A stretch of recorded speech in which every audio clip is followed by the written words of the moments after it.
Alright, so welcome along to Here's Rodder's Reviews. We're getting into the X-Men Season 1 in this episode with Days of Future Past Part 2. Excellent, excellent episode. And in a way, strange way, foreshadowing a lot of stuff that may be coming down the line, let's just say. That's what I love about old series, I guess, here is like the themes that they touch on. Even though it foreshadows stuff that could possibly happen, it also is kind of bouncing off stuff that's already happened in the past. That's what I love about comic books, classic comic books, classic comic book shows and movies and whatnot. Very, very good at getting a little narrative thrown in there. So in this episode, we have Bishop has been rounded up with the X-Men. At the end of the last episode, you seen Rogue and Gambit coming into the war room, and Bishop freaking out whenever he's seen Gambit, realising that Gambit is the one that destroys the future and must die to protect humanity and the mutants and everybody. So we get into it. He attacks, tries to take Gambit out, but the rest of the X-Men wrestle him down one more time. This is one of the group. We need to work out what's going on, how we can change it. If we stop the assassination, will it change future events? Bishop does agree to this, but everybody, it's not so much turning on Gambit at this point, but they don't trust him.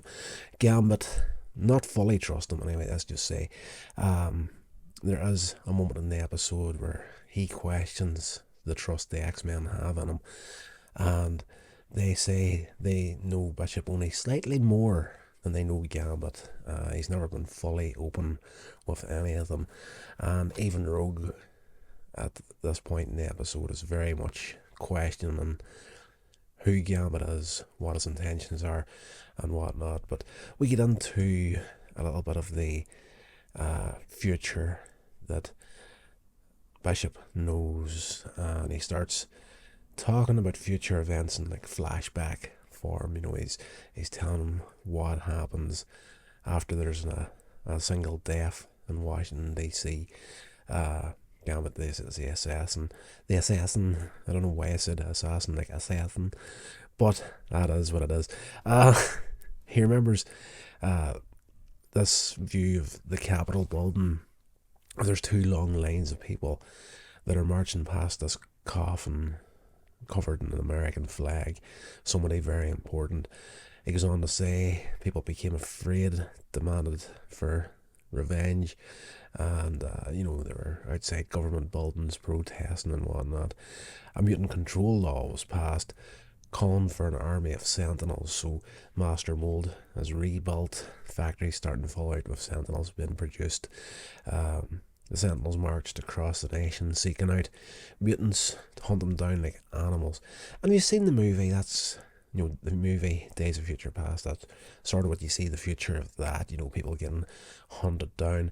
The short version of it in this here is the mutants were all eventually hunted down, put into detention camps, and basically put to death. Like, I don't know so much say it in the episode, but they do say they go into the camps, never to come out of it. Then you see this shot of the X-Men's gravestones, Cyclops, Jean Grey, Jubilee, the whole works is in there. Eventually, the people that ran the Sentinels turned their view from the mutants whenever the threat was taken care of, and then turned on humanity itself. That eventually just led to this destroyed future that you've seen in part one. So back in the present day, they're trying to work out who this person is that's going to be assassinated. Professor X even questions at one point, maybe it's me that Gambit kills, saying that he has dedicated his life to mutants and humans living together in peace. So even if he's taken out, this could cause the possible future. But they decide to head off to Washington to the what do you call it? I want to get the right name for this here. the Senate hearings on mutant affairs, that's happening at this point in time. Professor X rounds up the X-Men. They head off to Washington DC for the talks. He's part of them, so you know, obviously they're going to be there. They know to watch out for something now, so off they go. But he leaves Bishop and Gambit at mutant headquarters under the watchful eye of Wolverine. You get some good classic moments from Wolverine's character in this here. Like his humor in this series is brilliant.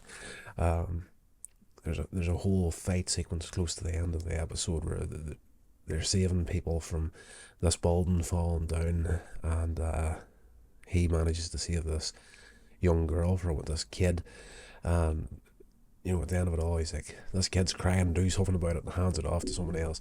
Just dry humour from Wolverine, just the way it's delivered in this episode's class. But anyway, we're skipping ahead of ourselves here. In Washington, there's mutants from the Brotherhood waiting to carry out the assassination. And by the way, I'm going to spoil these reviews. If you haven't checked the channel out before, I'm going to completely spoil storylines for you. So if you don't want to know any of this stuff, don't watch or don't listen. So off the X-Men go.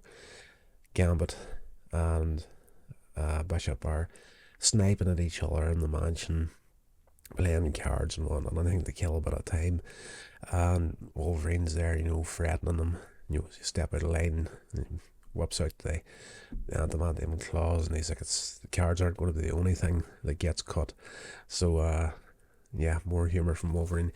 Eventually, Gambit does manage to sidestep it to him and takes another smaller jet and also heads off to Washington to stop this assassination. So back in Washington, the talks have started. Xavier, he's been questioned about, you know, has he ever been involved with rogue mutants? And he says no. And like the School for the Gifted is questioned as well by Senator Kelly. Turns out Senator Kelly is the target of this assassination. And like, if you've seen the X-Men movies, they do hold kind of true to that as well. While Professor X is, you know, defending the school for, you know, my school's set up as a way of, you know, fostering human mutant relationships and whatnot. At this point, the Brotherhood of Mutants attacks. The fight starts. A lot of stuff going on in here and the fight. I'm not going to talk much about the fight, but it's very, very good. You know, it's long. It takes up a good part of this episode. Entertaining.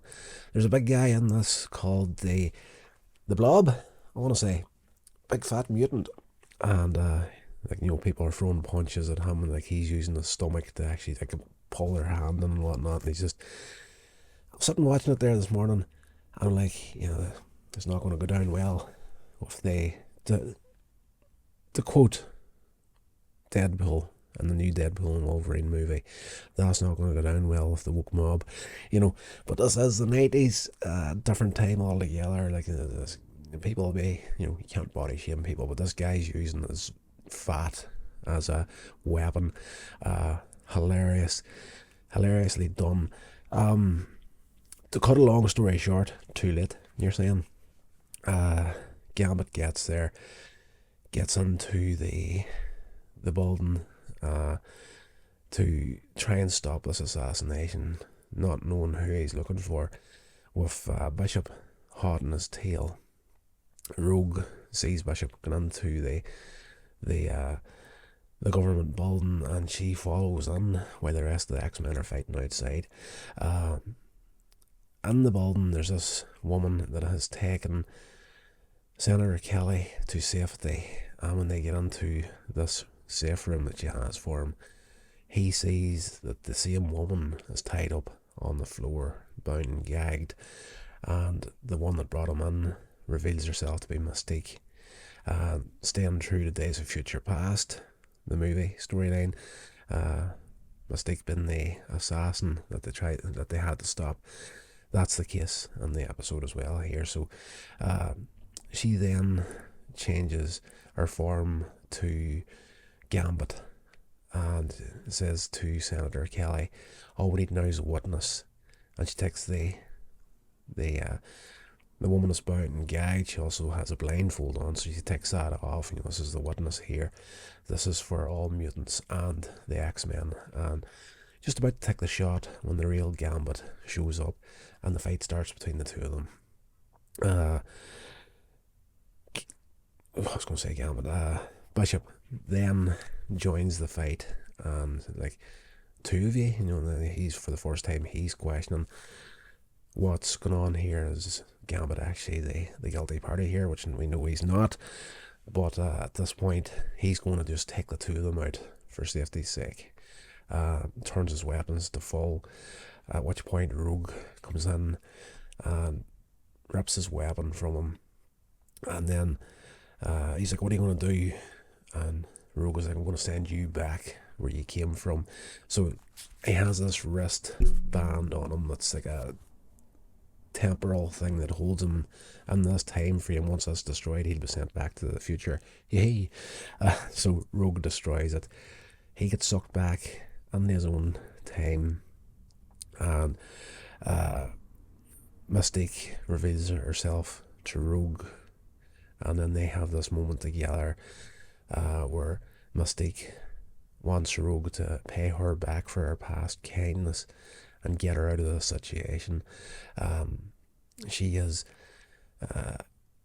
she's not happy that she's failed in her mission, and she says it's down to Apocalypse wanted this future brought in, the future that humanity deserves.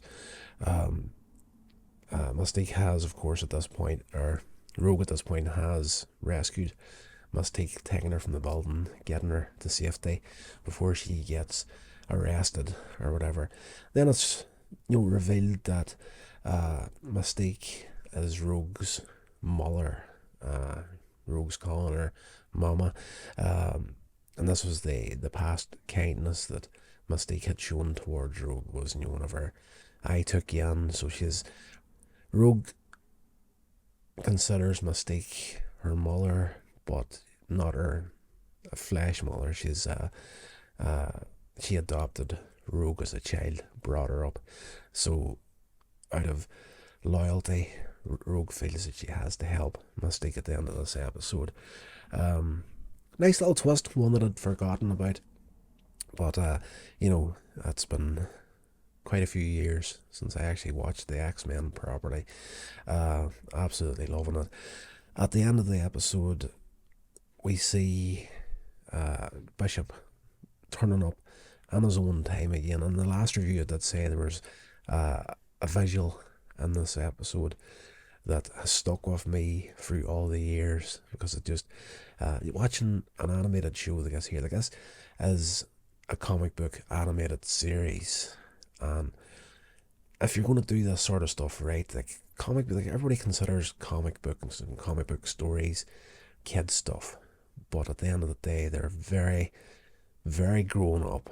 It's a big misconception that comic books is mainly for kids. There's a lot of grown up stuff in here. It's just a different form of media, and a lot of it is very grown up. X-Men, very much so, and the vast majority of the stuff that they put out. At the end of this episode, it was a bit jarring whenever you seen it, because you're watching as a kid back in the 90s. Well, whenever I say kid in the 90s, I was actually in high school. I think I was either the last year of primary school, the first year of high school that this series aired. And you're watching all these shows in the afternoons after school that were really kid orientated, and then you'd come across X-Men would come up, and then this here showed up at the end of it. Whenever Gambit returns to his own time, he meets up again with the guy that sends him back in time. What is his name? I'm just going to look it up here very quick. Gosh, I'm just after watching it too. Where are we at? Forge. There we are.